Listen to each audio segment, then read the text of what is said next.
On my YouTube channel DV classes. हम लोग O level course पढ़ रहे हैं जिसका ये पेपर 1 है, information technology tools and network basics. ये चैप्टर 2 है, इंट्रोडक्शन टू ऑपरेटिंग सिस्टम, जिसका पार्ट 3 वीडियो है ये। आइए देखते हैं हम लोग आज क्या पढ़ेंगे। आज हम लोग पढ़ेंगे types of an operating system. Operating system कितने टाइप्स के होते हैं। इस स्लाइड में हम लोग देखेंगे टाइप्स ऑफ ऑपरेटिंग सिस्टम। हमने टाइप्स ऑफ ऑपरेटिंग सिस्टम किधर लिखा है, हमने इधर लिखा है और उनके डेफिनेशन उनके सामने। पहली बात आई है सिंगल यूजर ऑपरेटिंग सिस्टम की। देखिए इसका डेफिनेशन देखिए, these types of operating system could support only one user at time. Means क्या होता है, ये इस टाइप के जो ऑपरेटिंग सिस्टम होते हैं वो सिर्फ एक टाइम पर एक ही यूज़र को अलाउ करते हैं। जैसे पहले के एम एस डॉस जो यूज़ करते थे ऑपरेटिंग सिस्टम, या पाम ऑपरेटिंग सिस्टम यूज़ करते थे, वो वन टाइम पे एक ही यूज़र को सपोर्ट करता था एक्सेस करने के लिए। फिर उसके बाद आया मल्टी यूज़र ऑपरेटिंग सिस्टम। जैसे इसका नाम है, मल्टी मतलब होता है मोर देन वन, यूज़र मतलब होता है हम आप जो यूज़ करते हैं।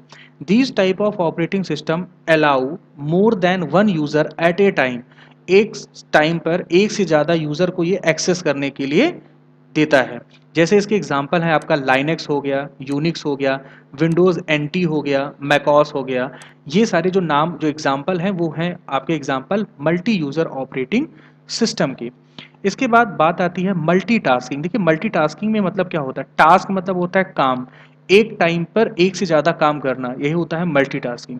तो ऐसे ऑपरेटिंग सिस्टम पर जिसमें एक टाइम पर एक से ज़्यादा काम हो, तो ये कौन करता है, ये आपका मल्टीटास्किंग ऑपरेटिंग सिस्टम होता है।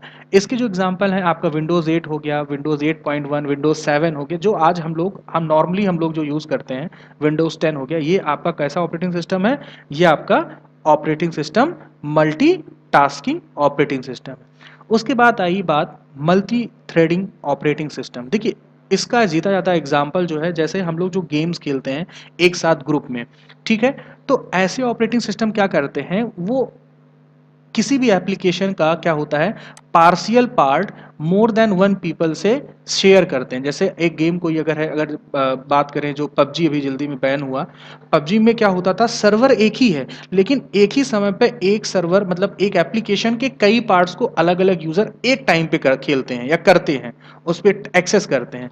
तो ऐसे ऑपरेटिंग को सिस्टम को बोलते हैं मल्टी थ्रेडिंग ऑपरेटिंग सिस्टम।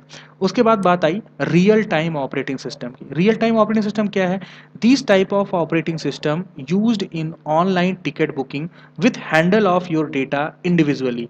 जैसे देखिए आप कोई जब टिकट बुक करते हैं, तो वो जो आपका डेटा होता है, जब आपने उसकी अपनी एंट्री अपनी इंफॉर्मेशन को उसमें एंटर किया, तो वो आपके डेटा को इंडिविजुअल एक्सेस करता है। अब वो टिकट मानो एक टाइम पे 10 वेटिंग में है, कल 8 हो गई, थोड़ी देर बाद 8 हो गई, फिर 7 हो गई, तो ये क्या हो रहा है, ये आपको इंडिविजुअल दिखा रहा है, ठीक है ना। और लेकिन जो एक्सेस हो रहा है वो एक साथ कई लोग कर रहे हैं। तो ऐसे ऑपरेटिंग सिस्टम को आप बोलते हैं रियल टाइम ऑपरेटिंग सिस्टम। उसके बाद लास्ट एग्जांपल आया डिस्ट्रीब्यूटेड ऑपरेटिंग सिस्टम।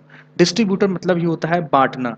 तो इसमें लिखा क्या है, distributed operating system can run on more than one computer whether it is same location और different location at the same time.